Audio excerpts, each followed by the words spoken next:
Hello guys. Political science online तथा सार्थ academy के पॉलिटिकल साइंस सीरीज में आप सभी का स्वागत है। आज हम महान फिलोसफर तथा राजनीतिक विचारक अरस्तू के बारे में अध्ययन करेंगे।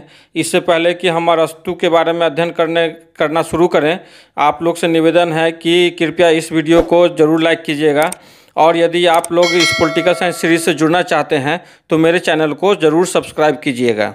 अरस्तू के बारे में हम सबसे पहले उनका जीवन परिचय देखेंगे और उसके बाद ही हम उनके राजनीतिक विचार को देखेंगे। उससे पहले हम ये देख लेते हैं कि अरस्तू के जो विचार हैं, राजनीतिक विचार हैं, उस पर उनके गुरु प्लेटो का प्रभाव है। और साथ में हम ये भी देख लेते हैं कि अरस्तू ने कौन कौन से महत्वपूर्ण पुस्तक लिखी हैं। तो सबसे पहले इनका पुस्तक है जो कि सबसे महत्वपूर्ण है, वो है पॉलिटिक्स। ये सबसे महत्वपूर्ण पुस्तक है। उसके बाद इनका पुस्तक है रेहेटोरिक, उसके बाद मेटाफिजिक्स, उसके बाद है निकोमैकियन और उसके बाद है एथिक्स। इसके अलावा भी उन्होंने कई सारे पुस्तक लिखे हैं, लेकिन ये महत्वपूर्ण पुस्तक है। इसमें जो पॉलिटिक्स है वो सबसे महत्वपूर्ण पुस्तक है। इसी के कारण अरस्तू को जो है राजनीति विज्ञान का पिता माना जाता है।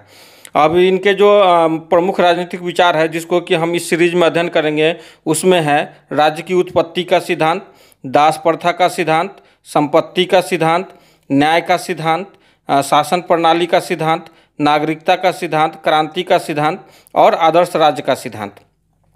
तो दोस्तों, सबसे पहले मैं ये बता दूं कि चूँकि अरस्तू और प्लेटो ये दो जो थिंकर हैं वो बहुत ही राजनीति शास्त्र में महत्वपूर्ण स्थान रखते हैं और इन्होंने लगभग सभी विषयों पर अपना विचार व्यक्त किया है। तो इनका टॉपिक जो है थोड़ा सा लंबा हो जाता है, तो इसलिए ये 1 या 2 वीडियो में नहीं समटा पाएगा। तो हो सकता है इसके लिए 4-5 वीडियो बन जाए। तो कृपया आप लोग प्रत्येक वीडियो को देखिए और ये वीडियो देखने के बाद मुझे पूर्ण आशा है कि आप चाहे डीएसएसबी का एग्ज़ाम दीजिए या फिर नेट का एग्ज़ाम दीजिए या फिर पीसीएस दीजिए या फिर बीए या एमए का कोर्स जो बच्चे कर रहे हैं, तो उनको भी इस वीडियो से फ़ायदा ज़रूर मिलेगा। तो आइए अब हम सबसे पहले इनका जीवन परिचय देखते हैं। तो अरस्तू के जीवन परिचय में सबसे पहले देखिए कि इनका जन्म जो है 384 ईसा पूर्व में हुआ है। और इनका जन्म हुआ कहाँ है, तो स्टेगिरा नामक नगर राज्य में। ये स्टेगिरा जो है यूनान जो उस समय था उसका एक नगर राज्य था और ये उस समय में मैसेडोनिया के अधीन था। इस नगर राज्य में अरस्तू का जन्म होता है। इनके अरस्तू के जो पिता थे वो मैसेडोनिया के राज दरबार में चिकित्सक थे। जो सिकंदर महान जो हुए, उनके दादाजी उस समय राजा थे मैसेडोनिया के, उनके राज दरबार में चिकित्सक थे। तो अरस्तू को भी चिकित्सा का ज्ञान था और यहाँ पर रहते हुए अरस्तू ने जो राजकाज को नज़दीक से देखा था। तो इसलिए आप उनके विचार में देखिएगा कि व्यवहारिकता का जो है ज़्यादा पुट नज़र आता है। उसके बाद 18 वर्ष की उम्र में अरस्तू प्लेटो की अकादमी में एडमिशन लेकर के पढ़ना शुरू करते हैं तथा प्लेटो की मृत्यु 347 बीसी में हुआ है।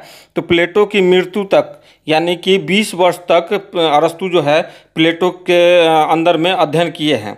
अरस्तू जो थे एक बहुत ही मेधावी छात्र थे। प्लेटो ने उनके बारे में कहा है कि अरस्तू जो है अकादमी का मस्तिष्क, सर्वोत्तम पाठक तथा ज्ञान का साकार रूप है। उसके बाद हम देखते हैं कि 342 ईसा पूर्व में अरस्तू जो है मैसेडोनिया के राजकुमार सिकंदर का शिक्षक बनते हैं और 5 वर्ष तक वे सिकंदर को पढ़ाते हैं। उसके बाद 335 ईसा पूर्व में सिकंदर राजा बनते हैं। सिकंदर जब राजा बनते हैं उसके बाद जो अरस्तू है वो वहाँ से चले जाते हैं और इनका एथेंस आ जाते हैं और एथेंस में ये अपना एक अलग से एकेडमी खोलते हैं और वही उसी एकेडमी में अध्ययन और अध्यापन का कार्य करते हैं और यहीं पर इन्होंने अपना सारा पुस्तक लिखा है। तो 335 बीसी में सिकंदर के राजा बनते ही अरस्तू जो है अपना अध्यापन के कार्य से पुनः जुड़ जाते हैं और 323 जो बीसी है उस समय में सिकंदर की मृत्यु हो जाती है। तो 323 बीसी में जब सिकंदर की मृत्यु होती है तो फिर यहाँ पर जो है एथेंस में जो सिकंदर चूँकि उसको जीत चुका था, तो एथेंस में सिकंदर के मरते ही इनके विरुद्ध विद्रोह हो जाता है, जिसमें कि अरस्तू चूँकि सिकंदर के नज़दीकी थे तो इनको भी खतरा उत्पन्न होता है, इसलिए वो वहाँ से भाग जाते हैं। उसके बाद 1 साल बाद ही 322 BC पूर्व में अरस्तु की मृत्यु हो जाती है। तो इस प्रकार ये कुल लगभग 62 साल जीवित रहते हैं और उसके बाद इनकी 322 ईसा पूर्व में मृत्यु हो जाती है। अब हम इनका अगला चीज़ देखते हैं कि आप देखेंगे कि अरस्तु को जो है वो राजनीति विज्ञान का पिता कहा जाता है। तो अरस्तु को ही राजनीति विज्ञान का पिता क्यों कहा जाता है, प्लेटो को क्यों नहीं कहा जाता है? देखिए, प्लेटो जो हैं वो उन्होंने जितने भी अपने विचार दिए थे राजनीति विज्ञान के संबंध में, वो जितने भी सब्जेक्ट थे उस समय, जितनी भी समस्याएं थी, जितने भी प्रश्न थे, वो सारे प्रश्नों पर प्लेटो ने अपना विचार दिया था तथा उन समस्याओं का व्यापक विवेचन किया था। एक जो पश्चात विचारक हैं पॉलिटिकल साइंस के, उनका नाम है व्हाइटहेड। उन्होंने अपने एक कथन में कहा भी है कि जो पूरा पश्चात राजनीतिक विज्ञान है वो प्लेटो के सिद्धांत पर ही धारावाहिक टिप्पणी है। कहने का मतलब ये है कि प्लेटो के सिद्धांत का या तो आलोचना करते हुए पश्चात राजनीतिक विचार बना है या फिर उनका समर्थन करते हुए। कोई पॉलिटिकल साइंस में प्लेटो के विचार को कोई इग्नोर नहीं कर सकता है। तो इतने महत्वपूर्ण विचारक होते हुए भी प्लेटो को राजनीति विज्ञान का पिता क्यों नहीं कहा गया और अरस्तु को राजनीति विज्ञान का पिता क्यों कहा गया, उसके बारे में हम देखते हैं कि सबसे पहले तो प्लेटो का जो कमी था वो ये था कि इन्होंने राजनीति विज्ञान को एक अलग विषय के रूप में स्थापित नहीं कर सके। ठीक है, और ये इनके समय में, प्लेटो जो के समय में राजनीति विज्ञान जो है नीति शास्त्र का ही एक हिस्सा बना रहा। साथ ही साथ आप देखेंगे प्लेटो का जितना भी राजनीतिक सिद्धांत है या राजनीतिक दर्शन है वो व्यवहारिक कम है और तार्किक ज़्यादा है, यानी कि उसमें दार्शनिक पुट ज़्यादा है, व्यवहारिकता कम है। यही कारण है कि प्लेटो को राजनीति विज्ञान का पिता नहीं कहा जाता है। और जब आप अरस्तु को देखेंगे तो अरस्तु का जो दर्शन है उसमें राजनीति विज्ञान के संबंध में उन्होंने उसको व्यवहारिक स्तर पर लाया है और साथ ही साथ उन्होंने राजनीति विज्ञान को एक अलग विषय के रूप में स्थापित किया है। आप देखेंगे कि जब अरस्तु आते हैं तो उन्होंने राजनीति विज्ञान को सभी विषयों का सिरमौर कहा है। तो ये कहीं ना कहीं राजनीति विज्ञान को एक अलग विषय के रूप में स्थापित करने में सक्षम हुए हैं। इसी कारण अरस्तु को राजनीति विज्ञान का पिता कहा जाता है, न कि प्लेटो को। अब हम इनका राजनीतिक विचार देखते हैं। तो राजनीतिक विचार में हम सबसे पहले क्या देखते हैं कि राज्य की उत्पत्ति तथा इसकी प्रकृति, origin and nature of the state, यानी कि राज्य की उत्पत्ति कैसे होती है और राज्य की प्रकृति क्या है अरस्तु के अनुसार। तो सबसे पहले हम इसको देखते हैं। तो इसमें देखिए कि जो अरस्तु का जो महत्वपूर्ण पुस्तक है पॉलिटिक्स के प्रथम अध्याय में ही राज्य के उद्भव, विकास, स्वभाव तथा उद्देश्य की चर्चा अरस्तु ने की है। इसमें उन्होंने जो राज्य की उत्पत्ति के लिए उन्होंने मानव प्रकृति को ही राज्य की उत्पत्ति का स्रोत माना है, यानी मनुष्य का जो नेचर है उसी नेचर से राज्य की उत्पत्ति हुई है। अरस्तु मानते हैं कि मनुष्य में तृष्णा होती है और संवेदना होती है, इसके साथ साथ उनमें बुद्धि भी होती है। इस बुद्धि के कारण मनुष्य जो है सिर्फ जीना ही नहीं चाहता है बल्कि अच्छी तरह जीना चाहता है। और अच्छी तरह जीने के लिए मनुष्य को कई चीज़ों की आवश्यकता होती है। अब इन आवश्यकताओं की पूर्ति मनुष्य अकेले नहीं कर सकता है और न ही वह अकेले रह सकता है। इस मनुष्य की इसी प्रवृत्ति जो है इसी के कारण धीरे धीरे राज्य की उत्पत्ति होती है। तो इस प्रकार हम यहाँ देखेंगे कि अरस्तु मानते हैं कि जो मनुष्य की प्रकृति है उसी के कारण राज्य का निर्माण होता है। अब हम देखते हैं कि अरस्तु का कहना है कि मनुष्य में दो मूल प्रवृत्ति होती है। पहली है यौन संतुष्टि की और दूसरी है आत्मरक्षा की। पहली प्रवृत्ति जो है यौन संतुष्टि की, उसके कारण स्त्री और पुरुष का मिलन होता है, और दूसरी प्रवृत्ति जो है आत्मरक्षा की, उसके कारण स्वामी और दास का मिलन होता है। जब स्त्री और पुरुष और स्वामी और दास का मिलन होता है तो इससे परिवार का अभाव होता है। अब आपको यहाँ लग रहा होगा कि यहाँ पर स्वामी और दास का मिलन से परिवार कैसे बनता है। तो अरस्तु के समय में जो यूनान की स्थिति थी उसमें जो दास थे वो परिवार के एक आवश्यक अंग थे। तो इसीलिए अरस्तु ने अपने विचार में राज्य की उत्पत्ति के सिद्धांत में दास को भी एक महत्वपूर्ण स्थान प्रदान किया है। तो इस प्रकार हम देखते हैं कि जो मनुष्य की दो मूल प्रवृत्ति है यौन संतुष्टि तथा आत्मरक्षा, इसके कारण स्त्री पुरुष का मिलन होता है जिससे संतान की उत्पत्ति होती है और वंश जो है आगे बढ़ता है, और साथ में स्वामी और दास का मिलन होता है, इससे परिवार का आविर्भाव होता है। परिवार के द्वारा मनुष्य के दैनिक जीवन की आवश्यकताओं की पूर्ति होती है, यानी कि यहाँ पर परिवार के माध्यम से मनुष्य जो है अपने दैनिक जीवन की आवश्यकताओं की पूर्ति करता है। लेकिन मनुष्य को केवल दैनिक जीवन की ही आवश्यकता की पूर्ति करनी नहीं होती है, बल्कि उसकी कुछ सांस्कृतिक आवश्यकताएं भी होती है जिसको कि वह पूरा करना चाहता है। यह कैसे पूरा कर सकता है? तो धार्मिक उत्सवों, त्योहारों द्वारा वो अपनी इस सांस्कृतिक तृष्णा को शांत करना चाहता है। और इसी के कारण जो है इसी सांस्कृतिक आवश्यकताओं की पूर्ति के कारण ग्राम का आविर्भाव होता है। ग्राम का आविर्भाव में क्या होता है कि जब बहुत से परिवार मिलकर के एक जगह बसते हैं तब गांव का निर्माण होता है। तो आप देखेंगे कि परिवार में जो है वो दैनिक जीवन की आवश्यकताओं की पूर्ति होती है, और जब ग्राम उत्पन्न होता है तो यहाँ पर मनुष्य की जो है दैनिक जीवन की आवश्यकताओं के साथ साथ सांस्कृतिक आवश्यकताओं की भी पूर्ति होती है।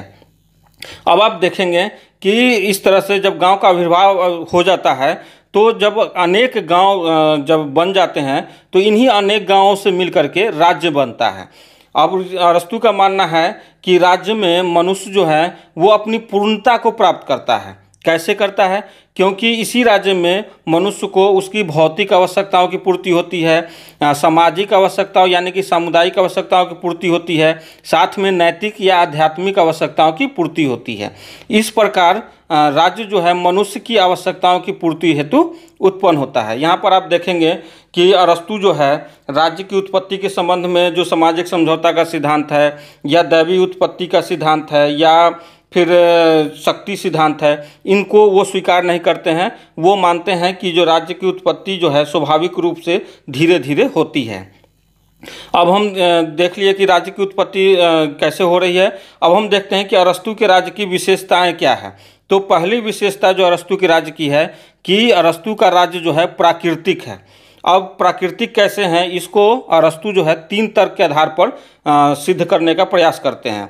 पहला जो तर्क देते हैं वो कहते हैं कि जो प्रकृति शब्द है उस प्रकृति शब्द का अर्थ है विकास की चरम अवस्था या विकास की पूर्णता। अब यहाँ पर देखेंगे कि विकास की चरम अवस्था कैसे है। तो आप देखेंगे कि कोई भी वस्तु जो है वो जब विकसित होती है तो वो अपने चरम बिंदु पर पहुंच जाती है। इसी प्रकार राज्य में कहता है कि राज्य जो है वो समाज का जो है विकास के क्रम में विकसित रूप है, चरम बिंदु है, इसीलिए राज्य प्राकृतिक है। उसका दूसरा जो तर्क देते हैं अरस्तु कि राज्य प्राकृतिक है, उसमें कहते हैं कि प्रकृति हमेशा सर्वोत्तम को पाना चाहती है। अब यहाँ सर्वोत्तम को जो पाना चाहते हैं प्रकृति, तो उसके बारे में अरस्तु कहते हैं कि यहाँ सर्वोत्तम का अर्थ है अंतिम उद्देश्य या विकास की पूर्ण अवस्था या फिर आत्मनिर्भरता। यहाँ राज्य सर्वोत्तम है क्योंकि वह मनुष्य के विकास का अंतिम लक्ष्य है या मनुष्य के विकास की पूर्ण अवस्था है, जहाँ मनुष्य अपनी शारीरिक, मानसिक और नैतिक पूर्णता को प्राप्त कर आत्मनिर्भर होता है। इसीलिए अरस्तु मानते हैं कि राज्य प्राकृतिक है। उसका तीसरा जो तर्क देते हैं कि प्रकृति किसी वस्तु का निर्माण व्यर्थ नहीं करती है। अरस्तु के अनुसार प्रकृति ने जहाँ पशु पक्षियों को सिर्फ आवाज़ दी है, वहीं उसने मनुष्य को भाषा या वाणी दी है। तो ये मनुष्य की जो भाषा या वाणी का उद्देश्य क्या है? तो इसका उद्देश्य है समाज और राज्य की स्थापना करना। तो इस प्रकार हमने अरस्तु के पहला जो राज्य की पहली विशेषता है राज्य प्राकृतिक है उसको देखें। अब देखते हैं अरस्तु के राज्य की दूसरी विशेषता क्या है। तो अरस्तु के राज्य की दूसरी विशेषता है कि राज्य की परम आवश्यकता। राज्य की परम आवश्यकता के बारे में बोलते हैं अरस्तु कि मनुष्य जो है एक सामाजिक प्राणी है। देखिए ये पॉइंट जो है वो हमेशा पूछता है कि मनुष्य एक सामाजिक प्राणी है, किसका कथन है। देखिए अरस्तु का जो ये सिद्धांत है, जो राज्य की उत्पत्ति का सिद्धांत है, इससे कई सारे ऑब्जेक्टिव क्वेश्चन डीएसएसबी में भी और नेट में भी और पीसीएस में भी पूछता है, इसलिए आप इसको ध्यान से देखिएगा। हम बीच बीच में बताते भी जाएंगे कि हाँ कौन सा जो स्टेटमेंट है या कौन सा पॉइंट है जो कि अक्सर एग्जाम में पूछता है। तो देखिए राज्य की परम आवश्यकता में जो दूसरी विशेषता है उसमें जो कहते हैं अरस्तु कि मनुष्य एक सामाजिक प्राणी है, man is a social animal. तो इस लाइन को जो अक्सर पूछा जाता है एग्जाम में। तो उसके बाद कहते हैं कि मनुष्य चूँकि एक सामाजिक प्राणी है और राज्य में ही मनुष्य की भौतिक, सामाजिक और नैतिक आवश्यकताओं की पूर्ति होती है। इन सब के बिना जो भौतिक आवश्यकताएं या सामाजिक आवश्यकताएं या नैतिक आवश्यकताएं हैं, इन सब की पूर्ति किए बिना मनुष्य का जीवन जो है पशु तुल्य होता है। इसलिए अरस्तु कहते हैं कि राज्य के बाहर रहने वाला मनुष्य या तो देवता है या पशु। देखिए ये लाइन भी DSSB या नेट में या फिर PCS में अक्सर ये ऑब्जेक्टिव टाइप में पूछता है, तो इस चीज़ को भी ध्यान देखिएगा कि राज्य के बाहर रहने वाला मनुष्य या तो देवता है या पशु, ये अरस्तु कहते हैं। यहाँ पर कहने का मतलब ये है कि जो मनुष्य राज्य में नहीं रहता है वो या तो देवता है, क्योंकि वो मनुष्य से ऊपर हो जाता है, देवता जो है वो मनुष्य से ऊपर है, और या पशु है, क्योंकि पशु जो है मनुष्य से नीचे है। तो जो या तो मनुष्य से ऊपर है, जो मनुष्य से नीचे है, उनको राज्य की आवश्यकता नहीं है। लेकिन मनुष्य जब तक मनुष्य रूप में है तब तक उसे वह राज्य में रहेगा ही, उसे राज्य की आवश्यकता होगी ही। उसके बाद जो तीसरी विशेषता है अरस्तु के राज्य की, वो है पूर्ववर्ती। यहाँ पूर्ववर्ती कहने का मतलब है कि अरस्तु कहते हैं राज्य व्यक्ति से पूर्ववर्ती होता है। ये स्टेटमेंट भी पूछता है ऑब्जेक्टिव क्वेश्चन में, इसको भी ध्यान रखिएगा कि कौन कहता है कि राज्य व्यक्ति से पूर्ववर्ती है, यानी कि राज्य जो है व्यक्ति से पहले आता है। अब आप कहेंगे कि राज्य की उत्पत्ति जो हुई है वो मनुष्य की प्रकृति के अनुसार हुई है, तो यहाँ पर मनुष्य के अनुसार जब राज्य की उत्पत्ति हुई तो राज्य मनुष्य से पहले कैसे हो गया? तो ये जो कहते हैं राज्य व्यक्ति से पूर्ववर्ती है, ये व्यवहारिक अर्थ में नहीं कहते हैं, बल्कि वो दार्शनिक अर्थ में कहते हैं कि राज्य व्यक्ति से पूर्ववर्ती है। तो ये दार्शनिक अर्थ में कैसे कहते हैं? ये कहते हैं कि कोई भी वस्तु जो है दूसरी वस्तु जो है वो पहली वस्तु से पहले कब होता है? जब दूसरी वस्तु अपनी परिभाषा हेतु पहली वस्तु पर निर्भर करे, या दूसरा चीज़ है कि जब दूसरे का अस्तित्व पहले पर निर्भर हो। अब यहाँ पर देखिएगा कि इसी दार्शनिक अर्थ में अरस्तु जो है वो राज्य को व्यक्ति से पहले मानते हैं, क्योंकि वो मानते हैं कि जो व्यक्ति की परिभाषा है वो राज्य पर ही निर्भर करता है, और साथ ही साथ जो व्यक्ति का अस्तित्व है वह भी राज्य पर निर्भर करता है। इसीलिए राज्य जो है व्यक्ति से पहले है। तो इस प्रकार हमने 3 विशेषता देख लिया। अब चौथी विशेषता देखते हैं, राज्य का उद्देश्य और कार्य। इसमें देखते हैं कि राज्य का उद्देश्य क्या है। तो राज्य का उद्देश्य है सर्वोच्च हित की पूर्ति कर सर्वोत्तम जीवन का विकास करना, यानी कि राज्य का जो मुख्य काम है वो है कि व्यक्ति का सर्वोच्च हित की पूर्ति किया जाए, और उस सर्वोच्च हित की पूर्ति कर मनुष्य के जो सर्वोत्तम जीवन है उसको प्राप्त करने में सहायता किया जाए। तो अरस्तु का यहाँ कथन है, इसीलिए अरस्तु कहते हैं कि राज्य की उत्पत्ति जो है जीवन की आवश्यकताओं की पूर्ति के लिए होता है। जैसे कि शुरुआत में हमने कहा था कि कैसे मनुष्य के 2 जो प्रवृत्ति है, यौन संतुष्टि और आत्मरक्षा, इसके कारण और जो दैनिक आवश्यकता है, जो सामुदायिक आवश्यकता है, या भौतिक या नैतिक आवश्यकता है, या आध्यात्मिक आवश्यकता है, उसके कारण राज्य का विकास होता है। तो यहाँ पर राज्य की उत्पत्ति जो है जीवन की आवश्यकता की पूर्ति के लिए होता है, लेकिन श्रेष्ठ जीवन की प्राप्ति हेतु निरंतर अस्तित्व में बना रहता है। ये स्टेटमेंट भी एग्जाम में पूछता है कि ये किसने कहा है कि राज्य की उत्पत्ति जीवन की आवश्यकताओं की पूर्ति के लिए होता है, लेकिन श्रेष्ठ जीवन की प्राप्ति हेतु निरंतर अस्तित्व में बना रहता है। तो इस प्रकार हम देख लिए कि राज्य का उद्देश्य और कार्य क्या है, कि व्यक्ति के सर्वोच्च हित की पूर्ति करते हुए उसके सर्वोच्च जीवन का विकास करना। अब 5वां जो विशेषता है वो है राज्य के आंगिक सिद्धांत का। अरस्तु जो है वो राज्य के आंगिक सिद्धांत को स्वीकार करते हैं। यह आंगिक सिद्धांत में उनका कहना है कि जैसे आंगिक सिद्धांत में क्या होता है कि शरीर पूर्ण है, इसके विभिन्न अंग है, जैसे हाथ है, पैर है, नाक है, मुंह है, जीभ है, तो ये शरीर के विभिन्न अंग हैं। ये प्रत्येक अंग जो है स्वतंत्र रूप से कार्य करते हैं। नाक का अपना कार्य है सांस लेना, मुंह का कार्य है खाना खाना, हाथ का कार्य है कि कुछ काम करे, पैर का कार्य है चलना। तो ये सब अपने अपने स्वतंत्र रूप से कार्य कर रहा है, परंतु वह शरीर पर निर्भर है। यदि हम इन अंगों को शरीर से अलग कर दें तो फिर इस अंग का कोई अस्तित्व नहीं रह जाता है। इसी प्रकार अरस्तु कहते हैं कि राज्य जो है पूर्ण है, राज्य पूर्ण है और व्यक्ति इसका अंग है। ये व्यक्ति जो है स्वतंत्रता पूर्वक कार्य तो करते हैं, परंतु वे राज्य पर निर्भर हैं। यदि राज्य को से उनको हटा दिया जाए तो फिर उनका अस्तित्व समाप्त हो जाएगा। इसलिए कहा जाता है कि राज्य के बिना मनुष्य का अस्तित्व नहीं है। इसी बात को दोहराते हुए यहाँ पर जो कहा गया था अरस्तु के द्वारा कि राज्य की उत्पत्ति जीवन की आवश्यकताओं की पूर्ति के लिए होता है, लेकिन श्रेष्ठ जीवन की प्राप्ति हेतु निरंतर अस्तित्व में बना रहता है। वो इसी चीज़ का एक तरह से आंगिक सिद्धांत का ही विस्तृत रूप है। तो राज्य के आंगिक सिद्धांत का मतलब है कि राज्य की तुलना जो है मनुष्य के शरीर के अंगों से, राज्य और व्यक्ति के संबंध की तुलना मनुष्य और उसके शरीर के अंगों से की जाती है। तो इस प्रकार हमने अरस्तु के जो राज्य की प्रकृति है, राज्य की उत्पत्ति और राज्य की प्रकृति को हमने देख लिया। अब हम इस वीडियो में इतना ही। अब अगले वीडियो में हम अरस्तु के अन्य सिद्धांत के साथ फिर उपस्थित होंगे। धन्यवाद।